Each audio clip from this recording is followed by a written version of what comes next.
గుడివాడలో టీడీపీ అభ్యర్థి వెనుగండ్ల రాము నామినేషన్ అట్టహాసంగా జరిగింది. ఈ సందర్భంగా వేలాది మందితో గుడివాడ పట్టణ ప్రధాన రోడ్లపై భారీ ర్యాలీ నిర్వహించారు. డప్పు వాయిద్యాలు హోరెత్తాయి. కూటమి పార్టీల జెండాలతో గుడివాడ పురవీధులు కలకలలాడాయి.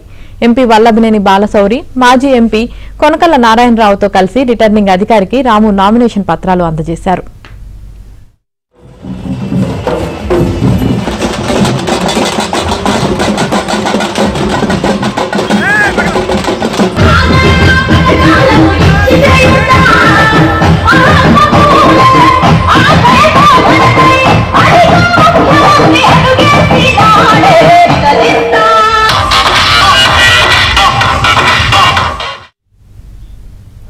ఐదేళ్ల వైసీపీ పాలనలో దోచుకోవడం లక్ష్యంగా సీఎం జగన్ తో పాటు ప్రజాప్రతినిధులు పనిచేశారని ఈ సందర్భంగా రాము అన్నారు.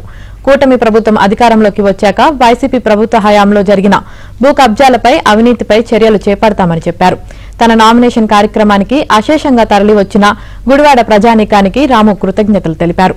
ఈ ఎన్నికల్లో కూటమి అభ్యర్థులు భారీ మెజార్టీతో గెలవడం ఖాయమని ఆయన స్పష్టం చేశారు. అంటే మంత్రి అయితే అధికారాన్ని భూ కబ్జాలకు వాడుకున్నాడు.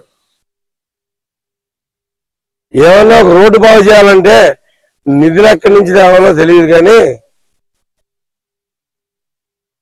మట్టి ఎక్కడన్నా గౌక్కుని తవ్వేయాలంటే ఎక్కడెక్కడి నుంచి తవ్వచ్చో తెలుసు. తవ్వేసుకుని అమ్మేసుకుంటాం. ఒక్క పుట్టగుంట చూసుకోండి, ఒక్క మోటూరు చూసుకోండి, అంగుళూరు చూసుకోండి, ఇలా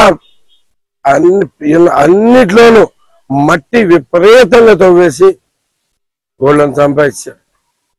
ఇసుక దందా అసలు చెప్పనే అవసరం లేదు.